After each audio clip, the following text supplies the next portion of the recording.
How much do you think the next CEO of Berkshire should be paid? Well, the answer to the last is he certainly will be entitled to get paid a lot, but their decision as to how much they accept is another question. But I'm going to write about that very end question next year in the annual report because it has a lot of interesting ramifications. We obviously are following the SEC rules, which I can't recite, in terms of the officers required to be in the proxy statement as to their pay. But Andrew, in my sporting mood, I would say that Comcast probably has some people in the employ that make a lot more money. I'm not at CNBC, we're not, but that would exceed the salaries of the people that they list in the proxy statement as well. And there's a real question as to whether it's in the interests of the shareholders of the company to start listing, how much the person who's the anchor of the nightly news or whomever it might be gets paid, because it might have a very negative effect in terms of negotiating salaries with other people within the organization.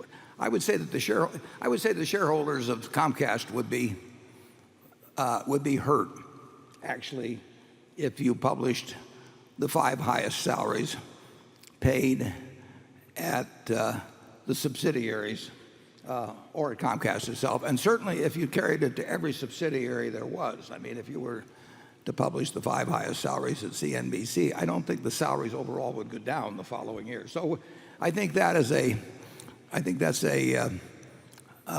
good reason for us not publishing the salaries of say our top 10 managers of the company. At Solomon, we mentioned that a little earlier.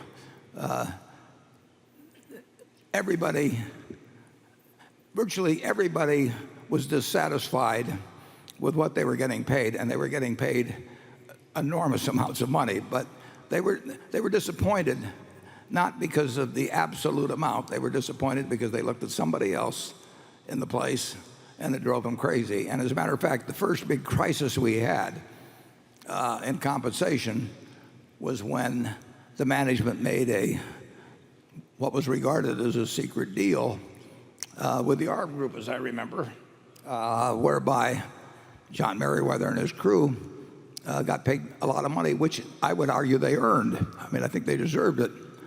But as soon as that happened, it made compensation, which had always been a terrible problem, an even greater problem because of the jealousy that broke out among the people that weren't in John Merriweather's group. I think it's very seldom that publishing compensation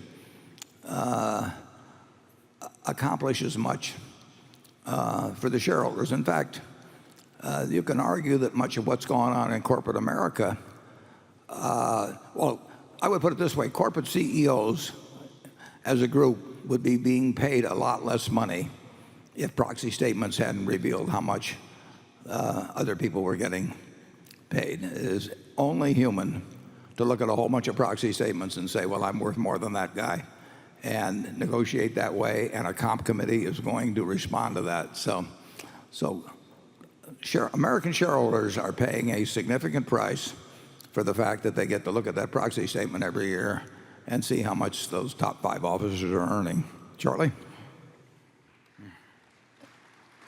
Well, in a spirit of transparency, you're asking for something that wouldn't be good for the shareholders, and it's not going to happen unless the SEC makes it happen.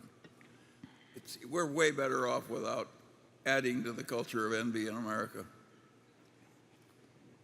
Yeah, there's no one that looks at, there's no CEO that looks at other proxy statements and comes away thinking I should get paid less. I mean, we haven't seen, have we ever seen that? No. Well, we're not old enough. I would say that envy is doing the country a lot of harm. And our practices are envy dampeners. You've been looking for a credentialed bear to ask questions at this meeting. I'm not it. In fact, selling short on Berkshire would be quite silly. However, in the long term, Berkshire has a business model of owning over 70 non-financial unrelated businesses, bricks and chocolate, for example, which is a model that has almost universally not worked well in the past 100 years of American business. The model has worked well for you two, Mr. Buffett and Mr. Munger, who are uniquely talented. But the question is, the probabilities do not seem likely to be favorable that their successors will be able to have it continue to work nearly as well. So that is my question. Okay.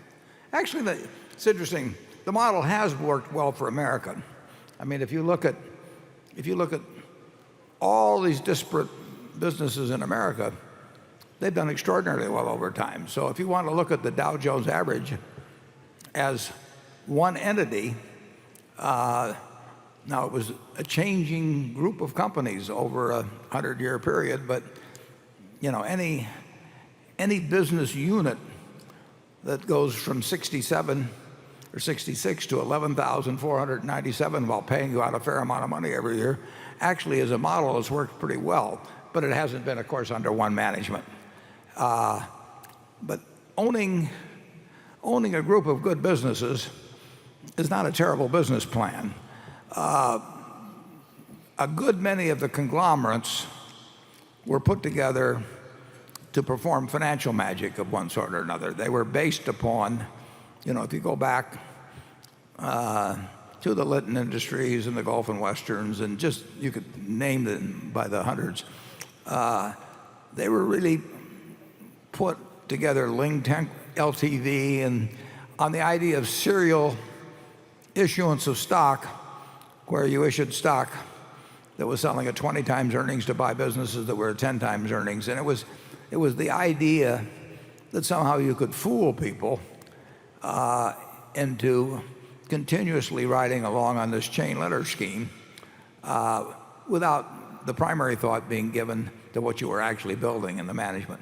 I think our business plan makes nothing but great sense to own a group of great businesses, diversified, outstanding managers, conservatively capitalized, and with one enormous advantage, which people don't really understand. I mean, capitalism is about, in an important way, it's about the allocation of capital.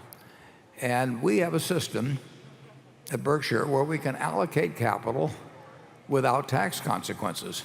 So we can move businesses from See's Candy that generate surplus capital to other areas. It doesn't hurt See's in the process, and we can move it, as the textbooks say, to places where capital can be usefully employed, like wind farms or whatever it may be. So we are, there's nobody else really better situated to do that than Berkshire Hathaway, and it makes perfectly good sense, but it has to be applied with business-like principles rather than with stock promotion principles. And I would say a great many of the conglomerates have had as their underlying premise stock promotion. You saw what happened with Tyco. Or the serial acquirers were usually interested in issuing a lot of stock. I think if you had to look at one of the primary indicators of what sort of species you're viewing, you would see whether somebody's issuing. If they're issuing stock continuously, one way or another, they probably got a chain letter game going on, and that does come to a bad end. I think our method of acquiring for cash and acquiring good businesses and building many, many sources of growing earning power, I think, is a terrific model. Charlie? Well, I think there are a couple of differences between us and the people who are generally thought to have failed at a conglomerate model. One is we have an alternative. When there's nothing to buy in the way of companies, we've got more securities to buy in insurance company portfolios, and that's an option which most of the other conglomerates didn't have.